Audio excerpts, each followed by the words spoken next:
Et salut à tous, aujourd'hui on va parler d'un petit boîtier compact qui a déjà quelques années, mais aujourd'hui on va faire un petit retour d'expérience parce qu'on me l'a prêté et avant ça je vais remettre un peu de contexte. Il n'y a pas si longtemps on a fait une série de vidéos avec les Rosés Joyeux, avec Roman, Clément et Maxence et du coup on a eu besoin d'un petit boîtier pour faire du vlog parce qu'à l'époque j'avais pas encore mon PowerShot V10.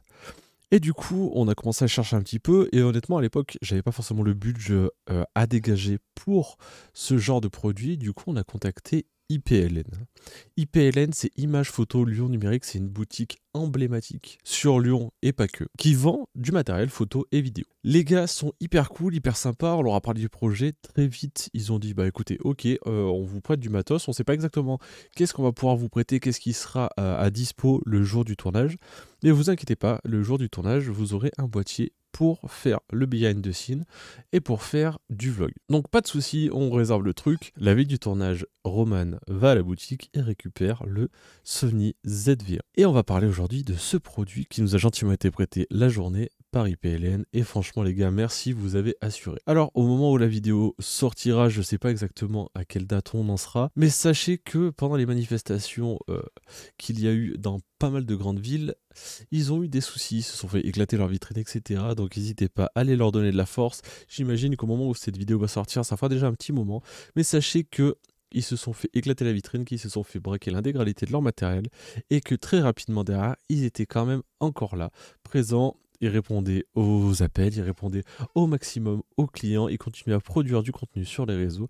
Donc les gars, franchement, chapeau bas et courage à vous. Allez, on est parti, on va parler du Sony ZV1. Le Sony ZV1 est un petit boîtier ultra compact, topissime pour faire du vlog et pour faire de la petite vidéo et surtout hyper pratique et hyper mobile.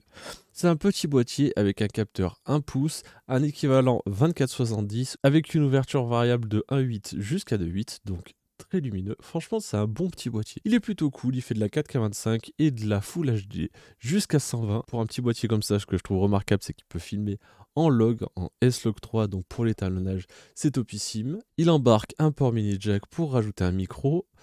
Et malheureusement, il n'a pas de prise-casque. Alors là, Sony, on va finir par se fâcher. Mais foutez-nous des prises-casques qu'on puisse monitorer notre son. Sur le RX100, je crois qu'il y en a un, et là, il n'y en a pas, et c'est pourquoi. On va faire la bagarre, hein. Attention.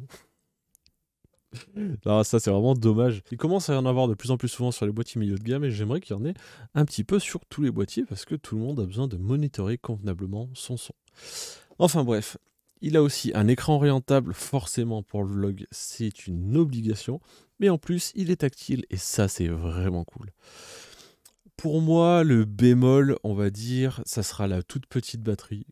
Mais si on l'utilise intelligemment, qu'on a une ou deux batteries de RAM, qu'on a une power bank et dès qu'on arrive de shooter, qu'on le fait recharger en USB-C, franchement, on arrive à s'en sortir. Faut pas que ça soit la main caméra, mais pour vlogger au quotidien et des trucs comme ça, c'est vraiment, vraiment cool. Je trouve que c'est suffisant, il y a plein de gens qui l'utilisent. Si je dis pas de bêtises, Ibar Hammer l'utilise. Poto, si tu passes par là, petite dédicace et salut à toi. Et franchement, je trouve que ce boîtier est cool, suffisant. Il est encore un petit peu cher, on le trouve aux alentours de 550 euros.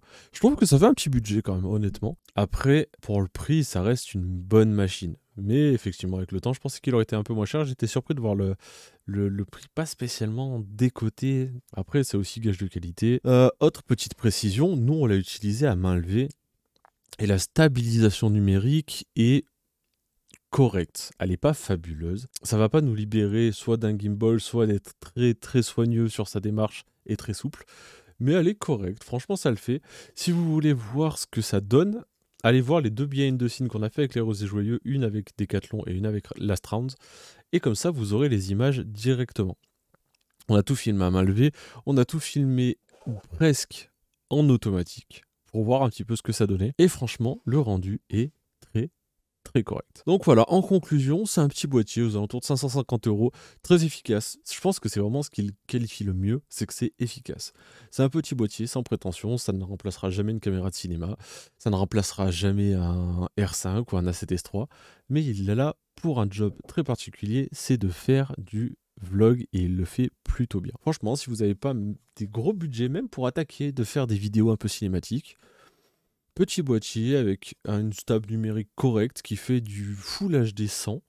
Honnêtement, en S-Log, il y a moyen déjà de faire des trucs plutôt cool.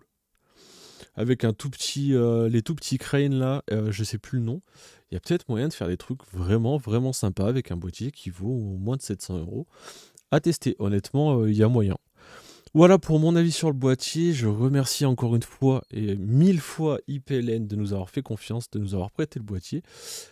C'était vraiment un plaisir de les rencontrer, c'était un plaisir de travailler avec eux et franchement, on recommence les gars, mais quand vous voulez. Voilà, c'était à peu près tout pour ce petit boîtier. C'était vraiment un retour d'expérience. J'ai plus le boîtier dans les mains, je l'aurais déjà rendu. Même si, honnêtement, j'aurais pas été contre le garder, on va pas se le cacher. Mais j'ai testé le ZV1, j'ai testé le ZV10. Et pour l'instant, ce genre de boîtier, je trouve que Sony le fait vraiment très bien. Alors là, je vais voir des grands sourires sur certains visages, notamment chez Nabil Apsi, notamment chez Cyril. Ouais, je fais des compliments de Sony, mais en même temps, c'est mérité. Je trouve que les boîtiers, les derniers boîtiers que j'ai pu essayer, que ce soit le ZV1, que ce soit le ZV10, que ce soit la 7S3 ou la FX3, je trouve que c'est vraiment d'excellents boîtiers. Et Sony a vraiment fait des gros efforts. La 6700 aussi, que j'ai pas eu l'occasion d'essayer, mais les specs sont très très prometteuses. Donc franchement, Sony, pour l'instant, vous êtes pas mal, mais foutez-moi des prises casque, bordel. Le mec, il est jamais content. Donc voilà, en résumé, voilà ce que j'ai pu en dire. J'espère que ce court retour d'expérience vous a plu. Si c'est le cas, n'hésitez pas, petit like. Si vous avez des questions, si vous avez des avis différents du mien, n'hésitez pas à le mettre en commentaire. Comme d'habitude, j'y répondrai avec plaisir. Et moi, en attendant, je vous dis à la prochaine. Ciao.